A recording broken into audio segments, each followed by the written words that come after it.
Franchement les gars, là on est peut-être en train d'assister au début d'un énorme feuilleton mercato. Julián Álvarez au Barça? Ça commence à faire beaucoup de bruit en Espagne. Et quand Diego Simeone dit « je ne suis pas dans sa tête », ça veut dire beaucoup plus que ce que ça laisse entendre.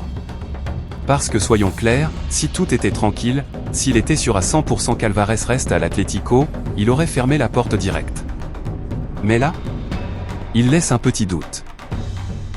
Et dans le football moderne, un petit doute, ça peut devenir un énorme transfert. Pourtant, sur le terrain, Álvarez revient fort.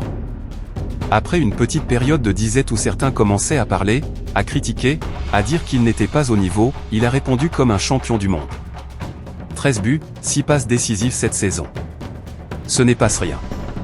Et Simeone le sait. Il a besoin de lui. Dans son système, Álvarez est devenu une pièce essentielle. Il presse, il se bat, il marque, il crée des espaces. C'est exactement le profil que le Cholo adore. Mais voilà, pendant que Madrid essaie de se stabiliser, Barcelone observe. Le Barça cherche le successeur de Lewandowski. Et selon plusieurs sources, le nom d'Álvarez serait tout en haut de la liste. Je te parle d'un joueur jeune, champion du monde, déjà habitué à la pression des grands matchs. C'est le profil parfait pour reconstruire une attaque. Mais attention, l'Atlético ne rigole pas.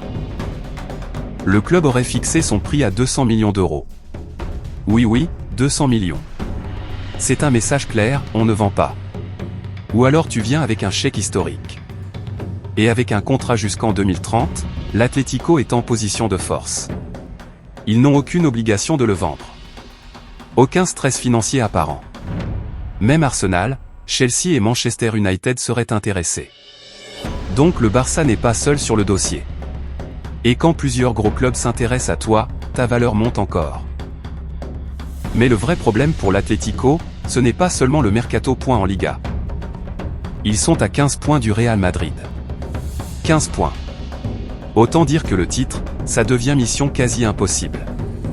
En Ligue des Champions, ils ont fait 3-3 contre Bruges à l'aller.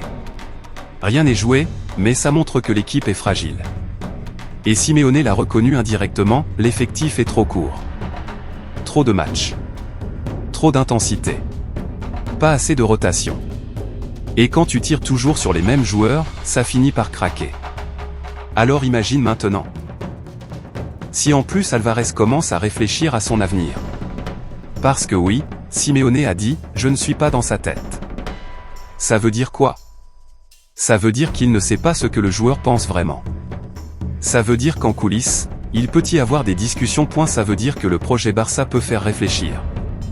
Franchement les gars, jouer au Camp Nou, être le nouveau numéro 9 du Barça, succéder à Lewandowski, ça fait rêver. Mais d'un autre côté, à l'Atlético, il est au centre du projet. Il est important. Il est respecté. Il est titulaire. Il est le futur du club. Donc la vraie question c'est: est-ce qu'il reste le pilier du projet madrilène? Ou est-ce qu'il tente un nouveau défi dans un géant européen? Une chose est sûre, ce dossier ne fait que commencer. Si Barcelone décide vraiment d'accélérer, là on va entrer dans un vrai bras de fer espagnol. Franchement, préparez-vous. Parce que cet été, ça peut exploser. Merci d'avoir regardé la vidéo Personne avec les mains jointes. Si tu aimes le football et les infos qui font parler, pense à t'abonner à Eurosport Buzz TV Ballon de football. Like, commente et active la cloche pour ne rien rater. On se retrouve très vite